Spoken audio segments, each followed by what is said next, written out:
જય કુખાર મેડીમાં દેવ જાગૃત કરવા માટે શું કરવું જોઈએ તે વાત ઉપર માતાજીએ શું પ્રવચન આપ્યું આપણે આગળ વિડીયોમાં જોશું. જય કુખાર મેડીમાં કઈક ભાવિક ભક્તોનો કદાચ અનુભવ હશે કે માં તારા ધામમાં આયા પછી અમારી દેવ જાગૃત આપે રૂપે થયા કે નહીં?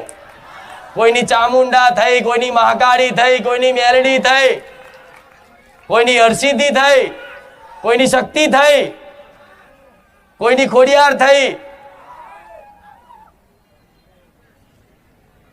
આવી બધી દરેકની માતાઓ જાગૃત થઈ અને હોકાટા મારતી થઈ જાય છે ને, તો રામનું નામ જપ કરી લેજો. ધૂણવાની જરૂર નહીં. વગર ધૂણે તમારી માં તમારી જીવાને વાત ના કરતી થઈ જાય મને મેળવીને કહેજો. કોઈ ધૂણ્યા વગર, કોઈ ધૂણ્યા વગર, કોઈ ડોકું હલાયા વગર, કોઈ શરીર હલાયા વગર અમથાય તે કદાચ તમારી માતા છે ને તમારી વાણી પર બેસી જશે. પણ જો જીભે દેવ આવી ગયું હોય ને તો જેટલી થાય એટલી વાણીની સંયમતા ખાસ રાખજો. આજે નોની નોની વાતે ખરાબ ગારો બોલતા શીખી ગયા છો ને, તો સંયમતા વાણીની ખૂબ રાખજો. બોલવા જાય એવા મિત્રો બોલતા હોય ને તો એમનો સંગ નહીં કરવો. જે ખરાબ આદતો રાખતા હોય, જે ખોટા વ્યસનો કરતા હોય, જેમના ચરિત્ર ખરાબ હોય, એમની જોડે બહુ બેઠક ઉઠક રાખવી નહીં. તો સંગ એવો થાય, મારો સંગ કરશો તો મારો રંગ ચડશે. પણ ઘડીક મારો સંગ કરી અને પછી બહાર દુનિયાદારીનો કદાચ સંગ કરવા જશો ને તો મારા રંગનો તો પ્રભાવ તો રહેવાનો, પણ જે સમયે કદાચ તમને એનું ફળ, એનો અનુભૂતિ થવાની હોય ને એકદમ જલ્દી થશે. વિશ્વાસ છે ને મારા બોલ ઉપર? બસ આ કરી રાખો. કશું જ કરવાની જરૂર નહીં, કશું જ ચોય હેરતા જવાની જરૂર નહીં, કશું જ નહીં. ખાલી રામ રામ રામ રામ રામ. મેં શું કીધું? દિવસમાં 1000 વખત ચાલુ કરો, 1000 થી ચાલુ કરો. બીજે દાડો 1100, 1200, 1500, 1800, 2000, 2100 એમ કરતા કરતા કરતા 10,000 આંકડો પહોંચી ગયો ને, અને 6 મહિના લગાતાર ચાલુ રાખો. જો કદાચ તમારા જીવનમાં નવા નવા ચમત્કાર થતા ના થઈ જાય મને મેલેડીને કહેજો. અને આ વાતનો અનુભવ મારે લેવાનો છે. ફરી આ વાતનો અનુભવ મારે થોડાક સમય પછી આ અનુભવ લેવાનો છે. એટલે આ વાતનો વિશ્વાસ રાખી અને આ નામ જપ કરો. અને જાહેરમાં કોઈ પોતાની ગુપ્ત સાધના બતાવે કે ભાઈ શું જાદુ છે, અંદર કોને દુનિયા ચેક કરે છે. સારું, આ ચોથી આ શીખીને લાયેલો છે કે આટલું જબરું કામ થાય છે, આટલું જબરું બોલે છે. કે છે ને આવું દુનિયા? અમુક ગોવા તો એવાય છે કે એમના માતાને પૂછે ખુખાર મેડી શું ધૂણસ કે લે અરે શું હોય ભૂત ધૂણું છું? હે? ભૂત હોય તો ભૂત જેવી વાતો કરે, દેવ હોય તો દેવ જેવી વાત કરે. પણ મારા શબ્દોથી ક્યાંય આગું પાછું તમને એવું લાગે છે કે કોઈ માડીના દીકરાએ કોઈ એવી તંત્ર મંત્ર સાધના કરી હોય, મંત્રોથી ઉત્પન્ન કરી હોય? હા, એક જ મંત્ર, રામ નામ. આ લાવી દો તમારા જીવનમાં અને ઉતાર લો, અમલ કરી લો. માતા કહીશ, મારે બોલવાની જરૂર નહીં પડે. વગર બોલે તમારા જીવનમાં અલૌકિક ચમત્કારો ના થાય. અલૌકિક એટલે જે તમે જ સમજી શકો, દુનિયા સમજી શકે. દુનિયા તો ખાલી દોરા ફાડી જોયા રાખશે કે હા શું છે અત્યારે મારા ધામમાં જોવો છે ને, એવું તો શું ખવડાવે છે? બસ ઘેટા બકરા જેમ કે દોડ દોડ જ કરે કે છે ને આવું. માથું ગંજોરે ખરું, બેઠક નહીં લેતા, કશું નહીં કરતા, તો જમનું આટલું બધું થાય છે. લોકો તો લખવું પડે બેઠક લેવામાં આવશે. હું તો જાહેરમાં કહું છું, કઈ કોઈ નંબર જોવામાં, ગાણા જોવામાં આવતા તો જેવા મેરા ઉભરાય છે. કેમ? અહીં જે હૃદયમાં છે ને એ જ વાણીમાં છે, જે વાણીમાં છે એ જ હૃદયમાં છે. છલ કપટ કોને કહેવાય? પાખંડ કોને કહેવાય? કપટ કોને કહેવાય? જે કદાચ મનમાં કંઈક બીજું ચાલે છે અને વાણીમાં કંઈક જુદું બોલે છે, એના કપટ કહેવાય. પણ મારા દીકરા તો હૃદયમાં જે છે, મનમાં જે છે ને એ જ વાણીમાં છે. એમાં કોઈ કપટની વાત ના આવે, જે હોય સ્પષ્ટ ચોખ્ખું. મારા દીકરાને એમ કે કાલ ભિખારી બની જા, તો એ તૈયાર છે. એટલે કદાચ ગર્વથી કહું છું, કદાચ મારા ધોમમાં આવો ને તો વિશ્વાસ રાખજો, શંકા કરતા નહીં, હું રોમ મારી મેરડી માતા બેઠી. મારા દીકરાને એમ કે કાલ ભિખારી બની જા, તો એ તૈયાર છે. એટલે કદાચ ગર્વથી કહું છું, કદાચ મારા ધોમમાં આવો ને તો વિશ્વાસ રાખજો, શંકા કરતા નહીં, હું રોમ મારી મેરડી માતા બેઠી છું. આ એનો પ્રભાવ છે, સત્યતાનો પ્રભાવ છે.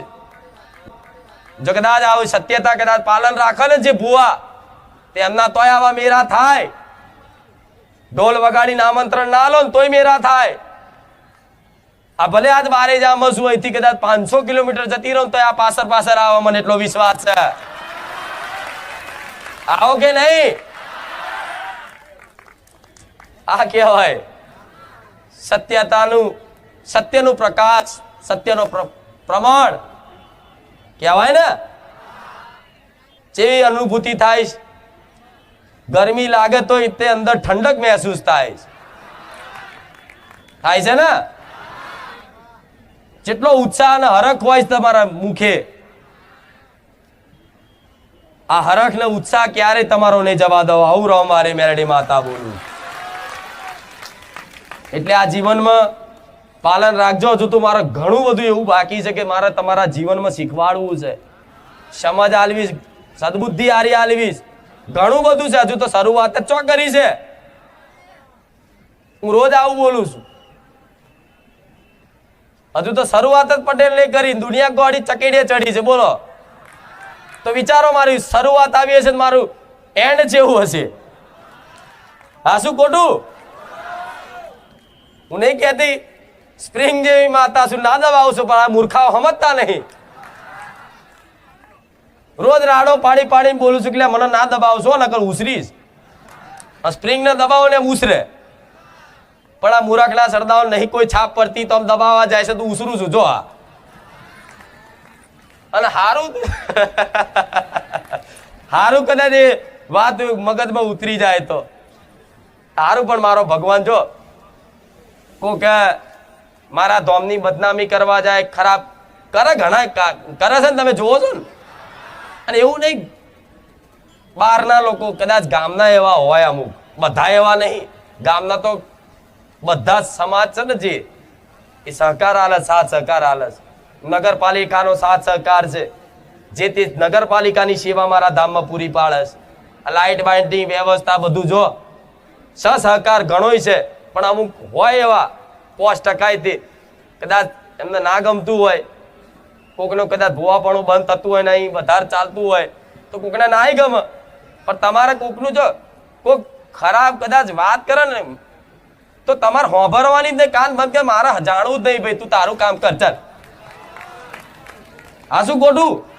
તો તમારો વિશ્વાસ ટકી રહેશે. ન કે તમારે મારા વચ્ચે તો બે પ્રેમી હોય એને તો પાડવા માટે, એને જુદા પાડવા માટે દુનિયા તૂટી પડે ને.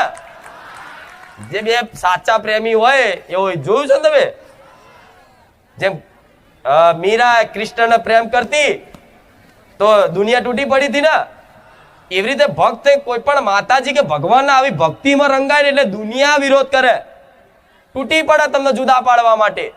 પણ જો તમારો વિશ્વાસ કદાચ અતૂટ રહે ને તો આવા કાળા કળિયુગમાં કદાચ આ બકરાના રૂપે મળવા આવું એ મેરડી માતા છું.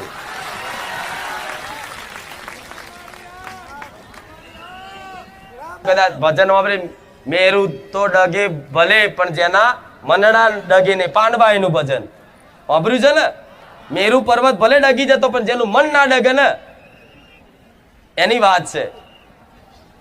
એટલે આ મન 24 કલાક માતાજીના સ્મરણમાં રાખવા માટે અત્યારે શરૂઆત છે. અભ્યાસ કરવો. પરાણે મન મોકળું છે, કૂદકો મારે ને તો મારા નોમની એને ગરમ છે ને દોરી બાંધ દેવાની મનને. કલ્પના કરો મન મોકળું છે, અહીં કૂદકો મારે, ઘડીક અહીં મારે, ઘડીક અહીં મારે, થાય ને આવું, તો મારા નોમની દોરી બાંધ દો એના ગરમ. કૂદકો મારે એટલે સીધી રોમ નોમને લગાવી દો. પરાણે એક દાડે મોકળું થાકશે, હવે હાથમાં નહીં આવવાનો, હવે એને મને વશમાં કરી લીધો, થાય કે નહીં આવું? એટલે આ પરાણે તે અભ્યાસ રાખજો. તમારી જોડે શું, તમારા સપોર્ટમાં શું, તમારા સહકારમાં શું, તમારા દુઃખમય શું, તમારા સુખમય રહીશ. બરોબર? રામ. મને તો હજુ બોલવાનું જ મન થાય છે, પણ તમે હવે બોલું ચાલુ જ રાખું? અરે ભગવાન. તો જો હવે સાંભળો બીજી વાત. તમારે